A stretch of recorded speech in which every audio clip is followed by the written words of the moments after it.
Namaste and welcome back to Smart Credit Classes with Sangeeta, where we simplify MSME finance credit analysis step by step. Whether you are a finance student, banker, credit professional, or MSME entrepreneur, you are in the right place to build clarity and confidence in finance. So, this is my part 5 of our CMA Report series for bankers, credit learners, and MSME entrepreneurs. Now, today we will understand the debt equity ratio. Yes, debt equity ratio, one of the most crucial ratio the bankers use in MSME credit appraisal. Yes, the single number can often decide whether a proposal gets sanctioned or pushed back for reconsideration. So, grab your chai, pen, and paper, and let's discuss how debt equity ratio, a crucial metric every credit officer, banker, and business owner should know. Now, whether you are a credit officer evaluating a loan proposal for a textile manufacturing throughput or a business owner planning expansion for your automobile parts company in Pune, understanding this ratio can make a big difference between financial success and costly mistake. So let's get started. Before we start it, I want you to know and understand completely what is debt equity ratio. So let's start with this basics. Debt equity ratio or DE ratio is often called. It is simply the relationship between a company's total debt and its shareholder equity. You can think of it as a financial balancing scale. It answers only the basic question: how much is the business relying on borrowed money compared to owner's money, right? The debt equity ratio is used to evaluate a company's financial leverage. Yes, unlike other ratios. Now let's go to formula. Formula is simple: debt equity ratio equal to total debt divided by shareholders equity, right? Now let's take an example here to understand it more in a better way. Imagine you are opening a small restaurant in Delhi and you need 20 lakhs to start it, right? And you have 8 lakhs of your own fund that will be called as equity, your equity, or you can say it a capital. And now you need 12 lakhs, you borrow it from the bank as a loan. Now what will be your debt equity ratio? Simple, 12 divided by 8 and it is 1.5 ratio 1. Okay. But here's what it really tells us. For every rupee of equity, this business has 1.50 of debt. Understood? See, for 1 rupee, we can say it in simple way. If 1 rupee is yours, then 1.5 rupees is for a bank. Okay? Simple, right? Okay. Well, that depends on several factors, whether it is good or bad. Let's explore it. Okay. Now, the debt equity ratio essentially answers how much is business relying on borrowed money compared to owner's money. That I told you that owner's money is 1 rupees and the borrowed money is 1.5 rupees, right? Now, for bankers, this financial ratio is act as like financial health thermometer, right? For MSMEs, it's like credibility signal. Okay, when you show a healthy debt equity balance, banks take your proposal more seriously. Okay. Now, why does this even matter? Debt equity ratio. So for bankers, this ratio answers one question: that how much risk is being taken by owner versus the bank. I told you were clear, right? If the owner is giving 1 rupees, the bank is giving 1.5. So bank based on this factor, bank decide how much risk is taken by the owner. Okay, and now if the owner is heavily invested here, the owner has 1 rupees for every 1.5 rupees of bank. So bank feels more comfortable. After all, skin in the game matters, right? Owner has his skin in the game. Okay. Now, but if the business is riding only on borrowed money, while the owners contribute very little, Suppose we say owner is contributing 25 paise and the bank is contributing rest of the money. What do you think? Risk is higher, right? It is very clear. Picture is clear. So the more the owner's money, the more banks feel so comfortable and less risky it feels to bank. Banker thought is like this. If you don't trust your own project with your money, why should I? If you don't trust your own project, like you are giving less money, that means they you have no confidence in your own projects. That is why you're not investing. You're only borrowing. Okay. Now, what are the RBI norms, or we can say banking norms? So in India, most banks follow standard guidelines. For large industries, it is 2:1, and for MSMEs, it is relaxed to 3:1 in some cases like manufacturing. So, but remember, always remember this: capital intensive industries like steel, infra, or manufacturing may be allowed higher ratios. Service based MSMEs, on the other hand, like you can say software industry, they are expected to maintain a much lower ratio. Okay, got it? Why manufacturing? Because the machinery cost is so high, right? And if they can't invest so much, so they go for a lower the capital or equity ratio, and the major part will be financed by bank. So it is relaxed to 3:1 in many cases. Okay. Now let's learn how to calculate debt equity ratio step by step. Okay, let's get practical now. This was all the theoretical part. Now you want to learn how to calculate it. Now before you learn how to calculate it, can you find out what are the components from your CMA report? That what components can be taken into total debt and what can be taken into shareholder equity. Okay, okay, no issues. Let me walk you through this step by step. So first step will be identify your total debt. Now total debts include your term loans, your debentures, your unsecured loan, except promoter interest free loans. I'll explain this. What are promoter interest free loans? Okay, now let's get back to step 2. Just identify your shareholder equity. Shareholder equity are the components like share capital, your reserves, retained earnings, your interest free unsecured loans from promoters that bank treats as quasi capital. You cannot decide that these loans can be treated as quasi capital or not. This bank decides. Sometimes I told you that in manufacturing industries the capital required is compared less to service industry because the machineries or the factory setup requires a lot of capital, right? So they sometimes they borrow from their close relatives, or if that is the company, they borrow from their directors, and that loan is treated as unsecured loan when they don't pay the interest on this loan.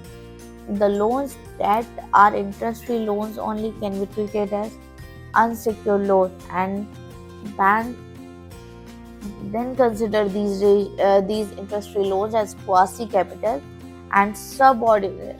And also remember these unsecured loans that are interest-free are that can be taken only from promoter, and now it is taken from many friends and relatives, the close relatives, you can say. They can be treated as that quasi capital. Bank has to subordinate these loans, right? And subordination document is taken by bank, then only it is considered as quasi capital and it will be identified as shareholder equity for your debt equity ratio calculation. Okay, now we will ask what is not considered as your debt, total debt, that is that are current liabilities, your outstanding expenses, your provisions. Okay, and even your working capital limit is also not considered as debt. Revaluation reserves, they are not real cash contribution, right? They are also not taken as debt. Contingent liabilities like your LC, BG, they are your off sheet or balance sheet. They are also not counted as debt. And some short term debts are also not fully included, but they are important to note. You have to note them, right? I told you working capital borrowings, cash credit, your overdraft, WCDL, your short-term loans from banks or NBFCs, your creditor, yes, your trade or sundry creditors, they are not always counted in debt equity, but they are important for liquidity ratio. If they are non-current liabilities, they will be taken as they will be considered in total debt, right? Now, for debt equity ratio, many banks exclude these working capital borrowings, but they include them while assessing overall leverage. That we will talk in our next videos. Okay. Now let's move forward. Now let's recap this formula from bankers' perspective. Okay? Debt equity ratio equal to total debt divided by tangible net worth. Now, what is tangible net worth? It is calculated by adding your equity capital, your free reserves minus your intangible asset, miscellaneous expenditures not written off. Okay. Now, what are main debt components? I told you term loan, debentures, and long-term borrowings. Not short-term borrowings are considered in this formula. Okay. Now, in CMA report, you will always see long-term liabilities mapped against tangible net worth for this ratio. If you need this action sheet, I will provide you. You can comment me, or you can also directly download this from my website. Now, what is working capital usually analyzed separately? You were asking that, right? Why is working capital not considered? Because in current ratio or TOL by TNW, I will make a separate video for TOL by TNW. We consider working capital in liability side. Okay. Now, unsecured loan treatment varies from bank to bank. I already told you. If they are taken, they are interest free and taken as bank as quasi capital, they are subordinated to bank, they will be considered as your shareholder equity, right? Now let's take example. First, let's start with a manufacturing MSME. So just imagine a textile unit with equity of 1 crore and term loan of 2.5 crore. Now you will say debt equity ratio 2.5 ratio 1. Okay. Now banker can accept this because cash flows are strong, because manufacturing business need heavy machinery, a big setup for their factory land, right? And this means higher debt is normal. Now let's take an example 2 for service industry. Now compare this with an IT service setup. IT service setup is service MSME, right? Now equity of 50 lakh, owner's fund is 50 lakh, and they have taken a debt of 2 crore. What do you think? Is this acceptable? The ratio is 4:1. This is a big red flag. Now you'll ask why? Because service companies don't have heavy fixed asset as security. High leverage here means weak repayment capacity. I hope I am getting clear to you all. Okay, now let's move to next. Red flags and warning signs. What are the red flags? As a credit officer, you must watch these warning patterns, right? Rapidly increasing debt equity ratio. So, when we calculate a loan or when we appraise a loan, we take past 3 years balance sheet, right? Now we have to check these ratio unlike other ratios, right? Now a jump from 1:1 to 3:1 in just 2 years, it indicates declining profit, poor cash flow management, or aggressive expansion without adequate equity support. You need to watch it. Now number 2 is industry inappropriate ratios. A software company with a 3:1 debt equity ratio needs investigation. Yes, they don't need so much of debt, they don't require it. When you will evaluate proposal, you have seen There are no any software, or maybe very rare. They don't require this much fund. Software business should not have heavy borrowing unless something is wrong. Now, what is the third warning, or you can say red flag? This is hidden debt. Always check for guarantees. These are off balance sheet exposure given to subsidiaries of balance sheet financing and supplier credit that's not properly recorded. Yes, you have to check this. Now, the fourth point is declining equity base. If total equity is declining while your debt is increasing, the business must be suffering losses, in excessive events, or facing working capital. You need to check it, right?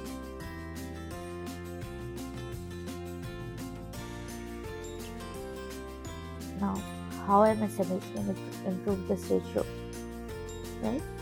Now, let's move. Now, if your debt equity ratio is too high, please don't panic. There are many practical ways to improve before submitting your CMA data. You can infuse fresh capital from promoters. You have to provide bank the capital infusion certificate. Usually, bank asks for CA certified. Now you can retain your profit instead of withdrawing them. I know you need some money to run your household and but that doesn't mean you are withdrawing full profit. You need to withdraw only a part of it. Right? Convert part of unsecured loans into equity. I already said. Just consider if these are from promoters, why are you taking interest from these? If you don't take interest from these and you subordinate these loans to bank, they can be treated as equity to bank, quasi capital, right? Now you can apply for additional term loan only when equity is strengthened, right? Never just your equity is so low and you are going for fresh term loans. You can reduce your unsecured borrowings that are interest paid. Okay. Now, entrepreneurs, before you approach a bank, do this homework. Yes, do this homework. Show commitment by putting in your own money. It instantly improves your credibility. Always remember, banks look at your intent and capacity. A strong capital base earns respect from lenders. Yes. Now, common mistakes to avoid. I will discuss from both perspectives. Let's start with bankers. What bankers make common mistake that they can avoid it. Mechanical application. Don't just apply a standard limit across all industry. A 3:1 ratio might be dangerous for an IT company, but perfectly fine for a manufacturing unit. Okay, you need to check it for different industries and different ratio. Although I know in banking, there are certain policies where it is prescribed. You can check through your manuals, right? Now, ignoring the trends. Looking only at the current year ratio, always analyze past 3-year trends to understand the direction. That is why your bank says just take past year balance sheet to understand the trend. Now, missing of balance sheet items. These balance sheet items like corporate guarantees, lease obligation, or contingent liability are never in the balance sheet part. They are either in the footnote or in your audit report. You need to check them. They can make the real leverage very much higher. So always check your off-balance sheet exposure. Now, what are the common mistakes by business owners? They focus only on the ratios. Always remember, bankers look at your overall financial health, not just one ratio, or current ratio, or D ratio, or TOL by TNW. You need to just look overall your financial health. And now next is last minute ratio management. Trying to improve ratio just before approaching banks. Banks can easily spot window dressing. This is their job, right? Just to see your proposal, like first with the hand to decline, right? I have already told in my previous videos, they are risk calculator. They check the risk. So never just improve your ratio just before approaching the bank. Now next, misunderstanding banking perspective. You think this is normal, this in business, this is normal. but it can be concerning to a banker. Always explain your context clearly. If there's something wrong, just explain them. They will not understand your perspective. You need to tell them, right? Now, this is my favorite part, tips for credit officers. If you are a credit officer, don't just look the numbers. Ask yourself, is this sector normally high debt or low debt? Like I said, manufacturing or service industry, right? Can the projected cash flows handle repayment? Or is equity contribution real or only on paper? You need to check account statement, or you need to verify the bill invoices, whether the margin money is paid by the owner, or is he only showing you the fake bills, right? Or is it only on the balance sheet? There are many ways to check, and you need to check them, right? So to wrap up, debt equity ratio is just not a number. It reflects the balance of trust. Bankers use it to judge promoter commitment, while entrepreneurs can use it to showcase credibility. Keeping this ratio healthy means smoother access to loans, right?